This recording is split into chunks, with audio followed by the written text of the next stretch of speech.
Here's our garden I'm gonna plant potatoes in. I tilled it with the little Kubota BX and the rear tine tiller.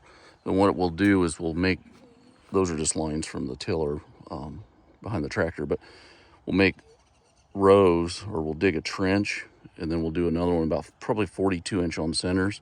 And the way I do that, and that's what we'll lay our potatoes in. The way I do that is I have I have two Troy Bilt tillers, but then we have this little plow that we put on, and all that does is just dig a little trench that you can lay your potatoes in.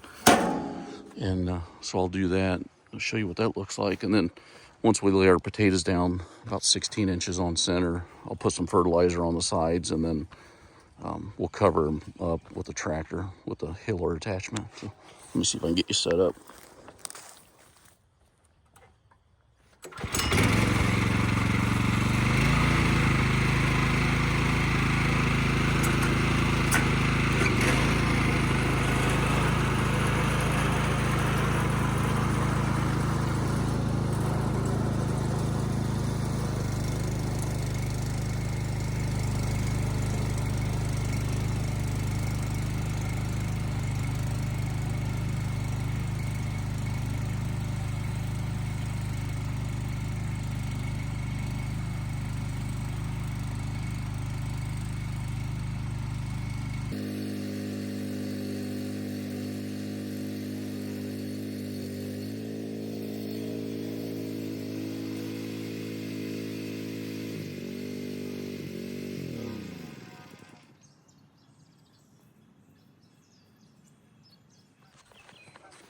So you see here that trench, and it's only about probably 6 or 8 inches deep. It's not real deep.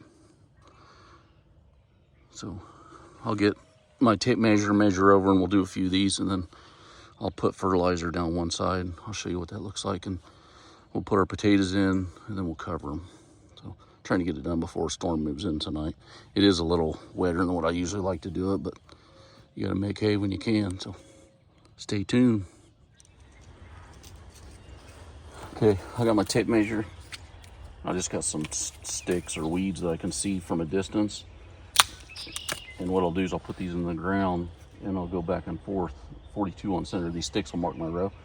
And when you're tilling or driving a tractor across the field, you always pick something in the distance and you drive towards that. You don't try to, micro steer, because you'll be all over the place. But so I'll mark those off real quick, and then we'll till a couple more and show you.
Getting old, I couldn't see it.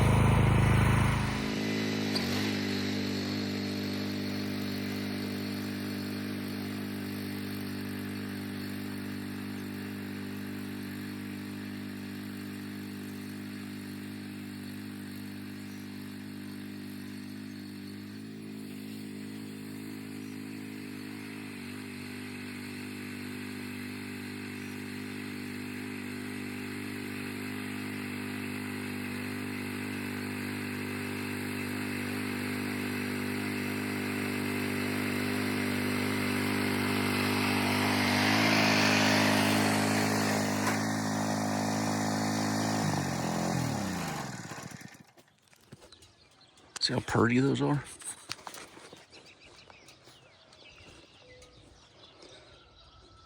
I'll do the whole garden that way, but I don't want to bore you with all of that.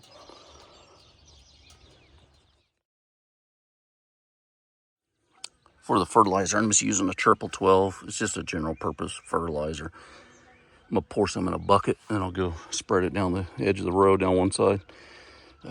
If you have cow manure or horse manure, that's good too. You can usually want to do that in the fall and till it in so it'll break down. But I didn't get that done last year, so I'll use some of this to get things going. So I'll show you what I'm doing now.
There's what it looks like. It doesn't have to be exact, just put some down, because when we take that hiller through, it's gonna pull that soil up around those potatoes when we get them in the ground.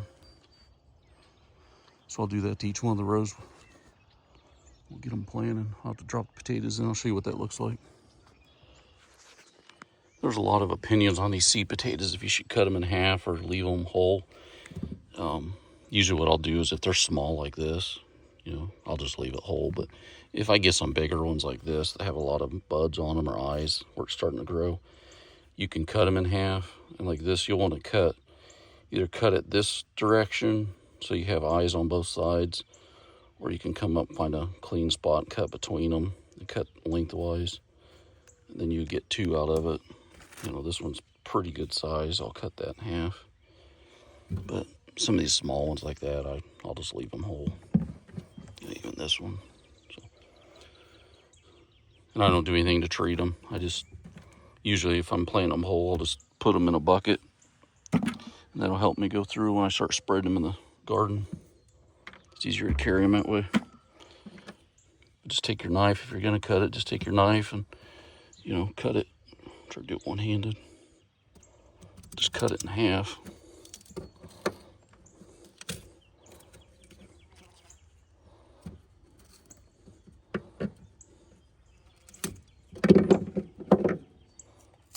And then when I plant them, I always put the cut side down. I don't think it matters, but that's just habit. I've always done it that way. So that one will now be two plants that grow. Same process for the whites. The last ones I showed you were red potatoes. We don't plant as many red potatoes. They don't keep as long through the winter. They're good to have early. They're kind of a softer potato. They usually mature a little bit sooner than the white ones. But these small ones I won't cut. I get into something like that, I'll probably cut that in half. Plant them the exact same way. I'm gonna show you what this looks like. So the ones I've cut, I just lay them in the row, put them in the bottom, and I don't measure the distance. I just kind of guess about 12, 18 inches.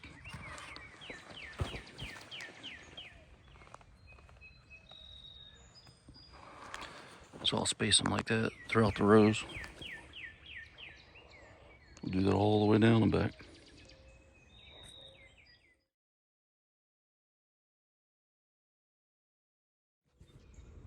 See these two rows I got done? I put potatoes down and came back.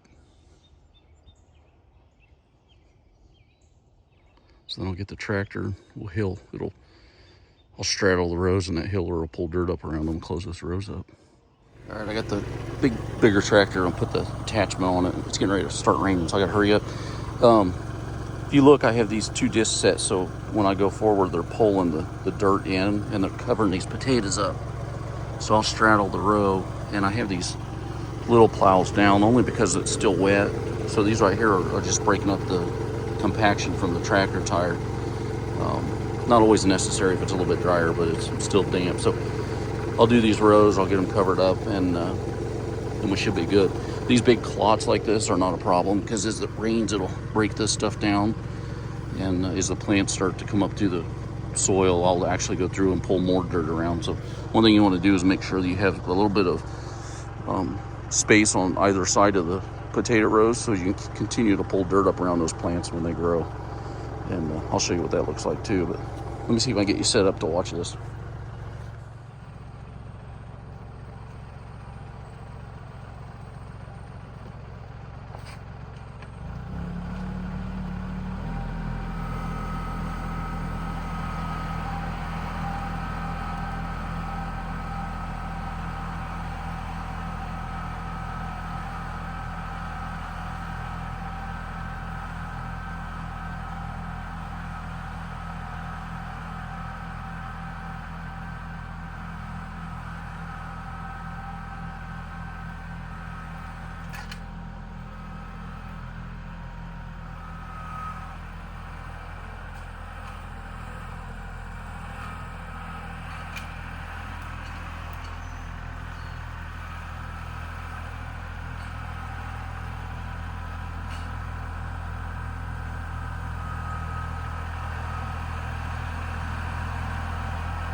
See that? See how tall it is?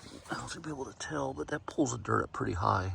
And as it rains, of course, some of that will wash off the top. It'll round it off. And then, like I said, the plants will pop up through the soil. That fertilizer will help get them started. And once they come up and get to about 5, probably 4, 5, 6 inches tall, I'll go down and side dress with fertilizer again. And then I'll space those discs wider apart, and we'll go down and I'll till the middles with my walk-behind tiller. And then we'll go down with a disc killer and pull more dirt up around, just so as those plants grow and spread, it keeps dirt around them. One thing to note, if you're doing this with a tractor, and I used to do it with a hoe, and it takes forever. If you don't have the attachment, that's what you got to do sometimes. But anyways, if you're pulling it with a tractor, you might want to make sure you're in 4-wheel drive if you have it, because as you're pulling that disc killer, if the tires spin, the back end will slide around and make your rows crooked. So I'm gonna get this done. It's starting to sprinkle. All right, I'm gonna try to get you set up here so you can actually see the hillers working. I'll drive down this row on the left, and then I'll actually back over the row next to it and go back down so you can see it.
Oh, sorry.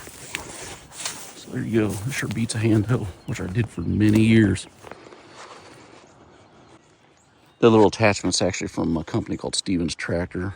I ordered it several years back. So we'll do the rest of these rows, and that'll be probably all the potatoes we're planting this year. I have another garden up on a higher spot, but it was still muddy, so I'll wait, do something else up there. It's gonna be good.